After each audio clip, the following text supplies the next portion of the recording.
मैं उज्जैन से आता हूं और भाई साहब भी माननीय मुख्यमंत्री जी उज्जैन से आए। बाबा महाकाल की नगरी से जोरदार तालियां बजाइए। आज शाही सवारी निकल रही उज्जैन में और बाबा महाकाल में अटूट श्रद्धा आस्था के कारण से हमारे लिए आज का दिन अविस्मरणीय हो गया, ऐतिहासिक हो गया है। अतिथि विद्वानों की दृष्टि से भी हम सब जानते हैं और कैसा सुखद संयोग है। बाबा महाकाल की नगरी से आते हैं, अटूट आस्था भी है और हमारा ये जो राज चल रहा है वो भी शिव का राज चल रहा है। हम सब आपके माध्यम से वो जो हमारे मन में उदारता है, माननीय मुख्यमंत्री जी की जो भावना है, सभी क्षेत्रों में समान रूप से प्रदेश उन्नति करता जाए, आगे बढ़ता जाए, समान रूप से जीवन की जो जो जरूरतें हैं उसकी पूर्ति भी करता रहे। मैं अपने इस उच्च शिक्षा विभाग में आज की इस पंचायत में विशेष रूप से आप सबके माध्यम से एक बार खड़े होकर के जोरदार ताली बजा के माननीय मुख्यमंत्री का अभिनंदन करें आज की इस अद्वितीय पंचायत को लेकर के। सच मानो मित्रों, आपके माध्यम से माननीय मुख्यमंत्री ने जो संकल्प लिया था, हम सब जानते हैं, कई सारे ट्वीट, कई प्रकार की आपकी अपनी वो ये कठिन यात्रा रही है पुराने काल के समय में, लेकिन मैं इस बात की गारंटी देता हूं कि हमारे माननीय मुख्यमंत्री वो सारे हिसाब रखते हैं जिसके माध्यम से सबके जीवन की कठिनाइयों को दूर कर सके। और आज के इस अवसर पर हम सब सौभाग्यशाली हैं। मैं खासकर उच्च शिक्षा मंत्री होने के नाते से आपका ये दर्द भी जानता था। माननीय मुख्यमंत्री जी के निर्देश थे, जब सरकार दोबारा बनी तो दोबारा बनने के तुरंत बाद कोविड का कठिन समय चालू हुआ और कोविड के कठिन समय में एक प्रश्न खड़ा हुआ कि कॉलेज सब बंद, पूरा बाजार बंद, समाज की सारी व्यवस्थाएं ठप। ऐसे में अतिथि विद्वानों को भी क्यों बुलाना चाहिए? विभाग की तरफ से भी ये प्रश्न खड़ा हुआ कि हम घर बैठे तनख्वाह कैसे देंगे? लेकिन ये माननीय मुख्यमंत्री जी का इरादा है। उन्होंने कहा, मोहन जी, अपने को किसी को बेरोजगार नहीं करना है, जो जहां से बैठा है, जिसको जिस प्रकार से ऑनलाइन पढ़ाना तो ऑनलाइन पढ़ाइए, लेकिन किसी को भी घर नहीं बैठने देना चाहिए। एक बार फिर मैं उनकी उदारता के लिए आपसे वंदन करता हूं और माननीय मुख्यमंत्री जी का आभार भी मानता हूं। और वो दिन है कि आज का दिन है, हमारे पास लगातार उच्च शिक्षा विभाग ने एक के बाद एक कितने प्रमुख और ठोस निर्णय किए हैं, जिसके कारण से पूरे देश में उच्च शिक्षा विभाग हमारे अग्रगण्य, देश के 5 राज्यों में से एक उच्च शिक्षा विभाग आप सबके कारण से, आपके कुशल नेतृत्व में आगे बढ़ा है।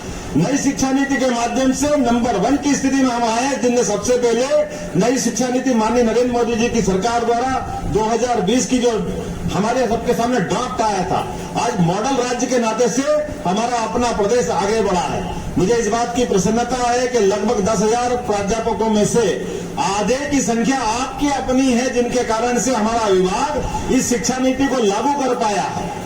और अभी अभी आपके कुशल नेतृत्व में हमारे लगभग 54 नए महाविद्यालय खुले हैं और 54 नए महाविद्यालय में हमारे अपने अतिथि विद्वानों के माध्यम से हमने हर जगह हर प्रकार की सुविधा देने का प्रयास किया।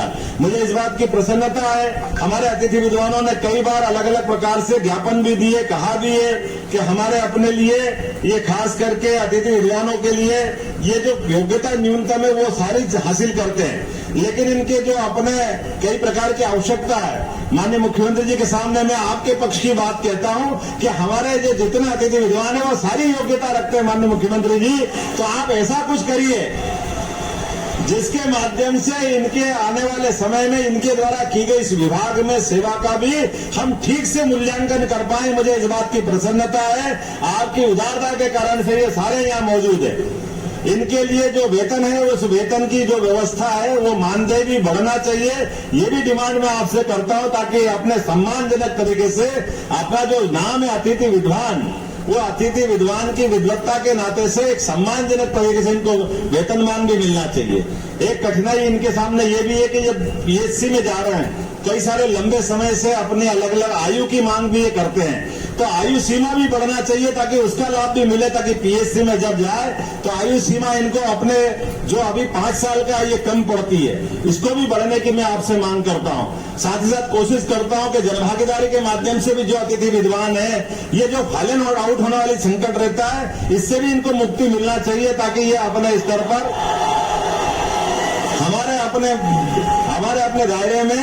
लेकिन इसके लिए सिस्टम ये है कि हमारा अपना जो अभी तक का चला हुआ सिस्टम है, जिसमें हम ओपन रूप से इनके अपने आवेदन मंगाते हैं। मैं आज से तमाम प्रकार की संभावना तो बहुत है, और माननीय मुख्यमंत्री जब तक है वो सारे समस्या हल करेंगे, मैं गारंटी ले सकता हूं। एक बार फिर मैं माननीय मुख्यमंत्री जी का आपकी ओर से आभार मानता हूं, जिन्होंने ये पंचायत बुला करके हम सबको मौका दिया है। एक बार फिर जोरदार ताली बजा करके माननीय मुख्यमंत्री जी की इस उदार राजदा के लिए आज भी माननीय मुख्यमंत्री कार्यक्रम के मुख्य अतिथि जो अपनी कथनी और करनी को साक्षात करते हैं, ऐसे यशस्वी मुख्यमंत्री जी का हम स्वागत करते हैं और निवेदन करते हैं उद्बोधन के लिए। भारत माता की, अतिथि विद्वानों की। अब इसमें तकनीकी भी हो गए और कौन कौन से रास्तों में गए थे, हम भी हैं, सब कीजिए।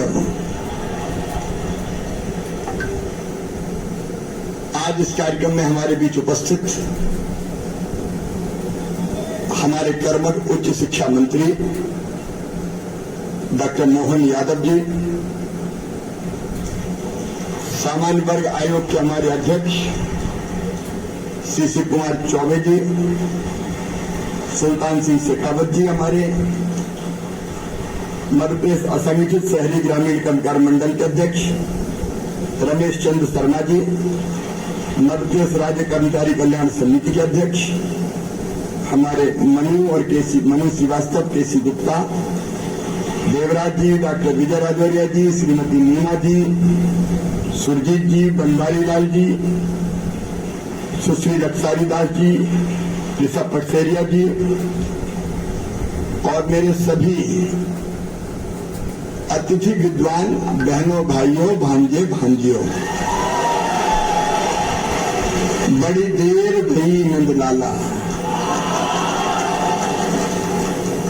बाकी पंचायत तो मैंने बुलाई लाल परेड ग्राउंड पे, लेकिन आप विद्वान हैं और बच्चों को शिक्षा देते हैं, इसलिए मैं आपको गुरु का दर्जा देता हूं। इसलिए गुरुओं को मैंने आमंत्रित किया मुख्यमंत्री निवास पे। आप सबका हृदय से स्वागत है। भाई मोहन जी विस्तार से बता रहे थे कि आपने उच्च शिक्षा की मसाल को इतने वर्षों तक जला के रखा और आप वही योग्यता रखते हैं जो हमारे प्रोफेसर्स, लेक्चरर्स, व्याख्यातागण रखते हैं। और इसलिए हमारा कर्तव्य है कि आपकी जिंदगी में अनिश्चितता पूरी तरह से समाप्त की जाए।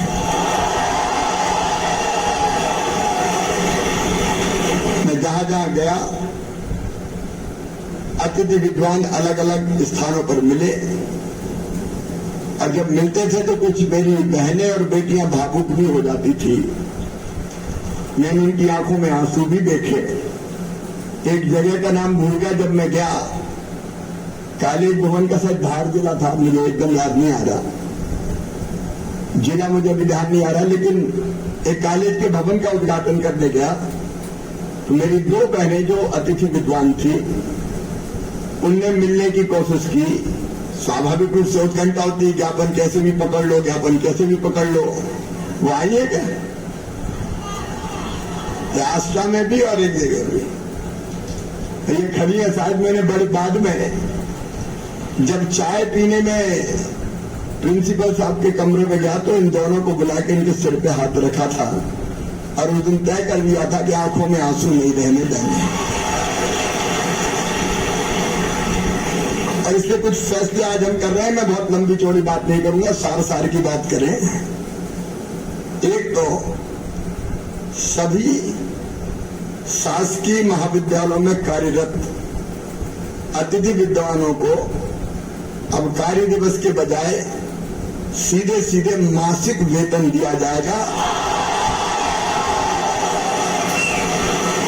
और वो 50,000 रुपया तक का होगा।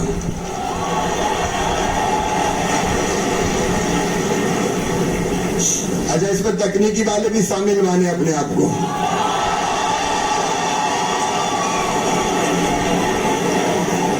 और शासकीय सेवकों के समान आपको अवकाश की सुविधा भी दी जाएगी।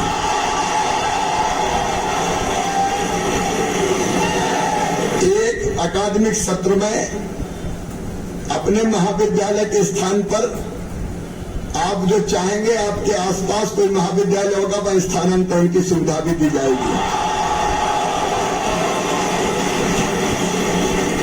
अभी जब मैं आ रहा था तो फॉलन आउट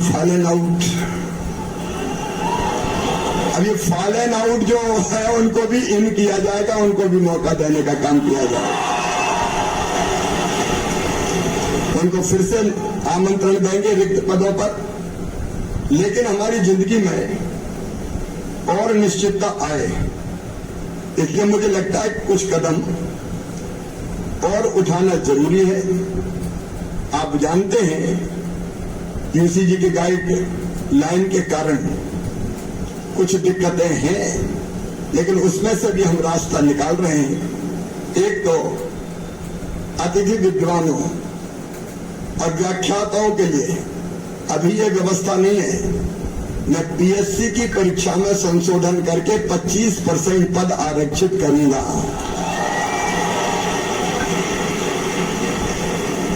उसमें कुछ प्रक्रिया हमको फेरबदल करना पड़ेगा, उसके मैं निर्देश दूंगा। और अभी आपको प्रतिवर्ष 4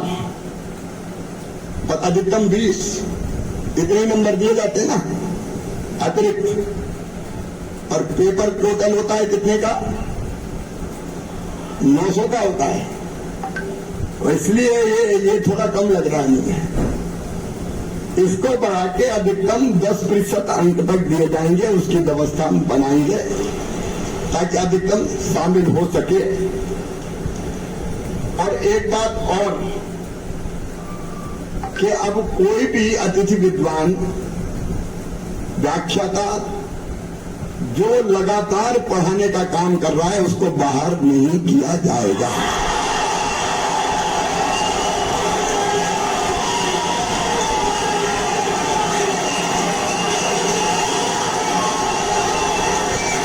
ये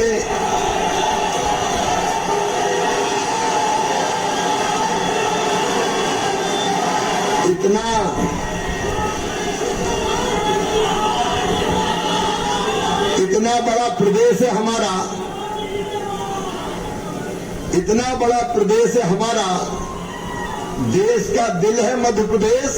अरे 4,500 लोगों को तो अपने दिल में समा ही सकता है। और इसलिए हम ये व्यवस्था बनाएंगे कि अब फॉलन आउट की नौबत ना आए, लगातार हम काम करते रह सकें। इसमें आईटीआई वाले भी बैठे, आईटीआई वाले भी जो हमारे प्रवक्ता भी है, व्याख्याता भी है, सब है। तो जो मैंने 50,000 की बात तकनीकी के लिए भी कही वो लागू होगी, बाकी बात भी लागू होगी। और अतिथि प्रवक्ता भी है क्या? कुछ ये अलग है, कुछ क्या अतिथि प्रवक्ता अलग है। अभी इनको कितना दे रहे हैं? 14,000। अच्छा, उनका प्रपोजल सर है कि आप बढ़ा के सब 20,000 तक कर सकते हैं। चलिए उनका भी वेतन बढ़ा के 20,000 रुपया किया जाएगा, मान ले उनका। मित्रों, मैं आप सबको शुभकामनाएं देता हूं। आज मुझे लगता है लंबे चौड़े भाषण की जरूरत नहीं है, सार की बात मैंने बोल दी। आप सुखी रहो, आप निरोग रहो, आपका मंगल हो, आपका कल्याण हो, और बच्चों के भविष्य को भी आप बेहतर से बेहतर बनाने के काम में जुट जाए, यही मेरी अपील है। मैं सरकार नहीं परिवार चलाता हूं, और आप भी मेरे परिवार के अभिन्न अंग है, इसलिए आप सबका हृदय से मैं स्वागत करता हूं। जाइए अब निश्चिंता के साथ बेहतर शिक्षा देने के काम में आप लग जाइए, आपकी चिंता हम करेंगे। बहुत बहुत धन्यवाद।